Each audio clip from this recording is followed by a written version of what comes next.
The boyfriend of Allisha Watts, James Dunmore, was arrested for killing her. And this morning he had his initial appearance. And let's dive in and learn more about what happened in that first court appearance.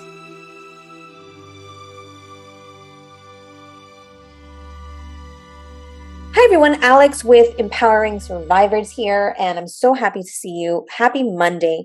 So this is a developing story. We were covering the Allisha Watts case back when she was missing, since the last time she was seen was July 16th. And sadly, her body was found by a cemetery, and her boyfriend, James Dunmore, was arrested. That was back on Thursday, and he was in his first appearance this morning. And although cameras weren't allowed, we're going to share some of the behind the scenes of what happened in court today. But before we do that, if you haven't yet subscribed to my channel, I'd appreciate if you join the Empowering Survivors community, where we are a voice for the voiceless, missing persons, and others who don't have a voice, like, sadly, Allisha Watts. So let's continue. James Dunmore, the former boyfriend of Allisha Watts, is expected to be in court for the first time today. He has been charged with Allisha's murder. Watts' body was discovered in a cemetery last week in Montgomery County, North Carolina. She's from Moore County and was last seen on July 16th while visiting Dunmore in East Charlotte. An arrest warrant notes that investigators believe that was the same day that Dunmore murdered Watts. Her family is calling for Dunmore to remain behind bars with no bond. Dunmore is expected to be in court this morning at 9 a.m. Our Brandon Hamilton plans to be in court for that. We'll bring you much more on this throughout the day today. So James Dunmore did appear in court this morning for his first appearance, and he was denied bond, which is awesome news. You know, it was expected, at least from me. The family was requesting it, of course, and with most violent crimes, especially to the degree of murder, oftentimes bond is denied unless there is, let's say, a very, very, very high bond set. But even then, sometimes if, with certain crimes, there just won't be any bond at all. So no court cameras were allowed, but several of the local news stations have been covering this, and it says the man accused of killing a North Carolina woman, Allisha Watts, appeared in court on Monday, that was this morning, where he was denied bond and given a court-appointed attorney. James Dunmore is charged with the murder of his girlfriend, Allisha Watts, whose body was found behind a Montgomery County cemetery last week. Watts, who was from Moore County, was last seen alive on July 16th at Dunmore's Charlotte home. Investigators and search parties worked for more than a month to bring her home before her remains were found. And I'm going to share a clip now just in a moment, but it says that he wasn't cooperating. And if you recall, there was even an attempted suicide from him or by him. So he wasn't cooperating with police. It seems like they probably were able to link the location where Allisha's body was found through digital evidence, like cell phone pings and other evidence that they were able to gather to pinpoint or put him into that spot where her body was found at the cemetery. A search warrant revealed police believe Dunmore killed Watts the day she was last seen. Another warrant also revealed that Dunmore was the victim of an apparent suicide attempt on July 18th, which I just mentioned, and he was found in Watts' vehicle at an Anson County DMV.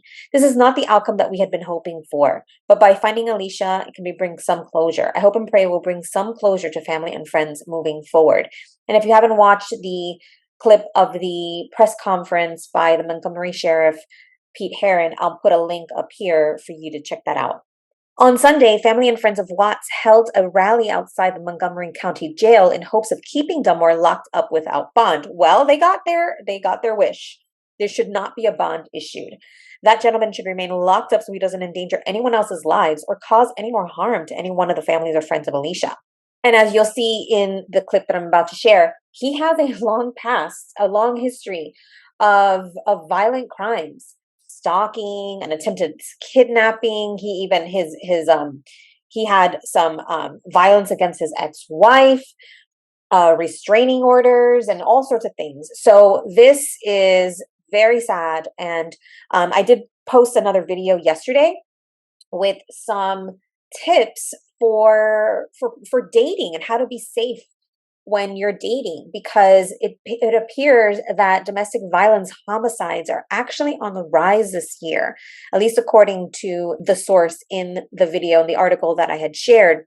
And so that is very, very concerning. And I don't know what Allisha did or how she connected with him. I know it was through her cousin, who was a neighbor of James Dunmore, but maybe if there had been, let's say, if she had done a background check, maybe she would have seen some of this. I mean, I don't know, maybe she wouldn't have cared, but just small little things that could help protect you and your loved ones. So definitely check that out, and let's see if we can just help not only advocate for justice for victims like Allisha, but really educate others who may be in toxic or abusive relationships, because we don't want another situation like this to happen. And so let me share the video now with more information on James Dunmore's arrest. Well, the fact that James Dunmore is now still in custody here at the Montgomery County Jail, providing some comfort to the family of Allisha Watts. But tonight, there are still a lot of unanswered questions, specifically what went on for the last month until Allisha's remains were found here. After more than a month of keeping hope alive, not the ending family and friends had hoped for. Tucked behind rows of graves at this rural cemetery in Norman, flowers now marking the entrance to the woods where Allisha Watts' remains were found. Friends and family were told it may have been cell phone pings and digital evidence that led investigators to search near the cemetery. A new warrant for James Dunmore suggests the murder itself would have happened back in mid-July. That's around the same time Allisha went missing. The cemetery's manager tells ABC 11 he had no idea Allisha was found there until he saw the news last night. Well, it's that was shocking. It's possible could have been there the whole time. Makes you more aware of things around you. Tony Warner says over the last month, nothing seemed out of the ordinary. Cleaning crews and caretakers go in and out, and there was even a large funeral held, unaware that Allisha would have been just yards away when all that was happening. And we were down there where the trees and all were. We were down there with talking to kin folks and all, but that's about the extent of it. We didn't ever go and look in the woods or anything like that. Warner says he wants to know what might have led Dunmore to the cemetery. Watts' family says it would have been on Allisha's route back home to Moore County from Charlotte, just 20 minutes away. One person not answering those questions, Dunmore himself. Investigators found the location without his help, as friends and family now move to a new chapter in their fight for justice.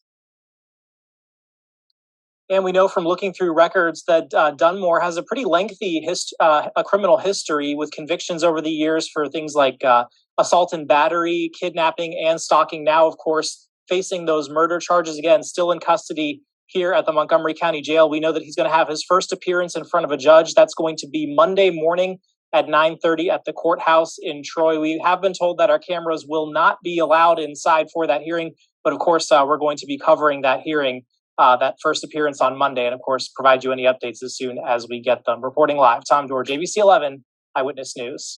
So especially given the violent history of James Dunmore, I'm glad that his bond was denied. And so he'll be in jail for a while. And so let's see what happens in this story. I'll continue to cover it, even though I'm not going to be covering a lot of murder cases, but because this started as a missing persons case and we're so invested in justice now for Allisha, I'll continue to cover it. And it is a developing story, so if you want to stay up to speed on developments in this story, I welcome you to subscribe to my channel if you haven't already. And if you learned something today, I'd appreciate if you hit the thumbs up and let me know what you think in the comments. And let's just take a moment of silence for Allisha and her loved ones.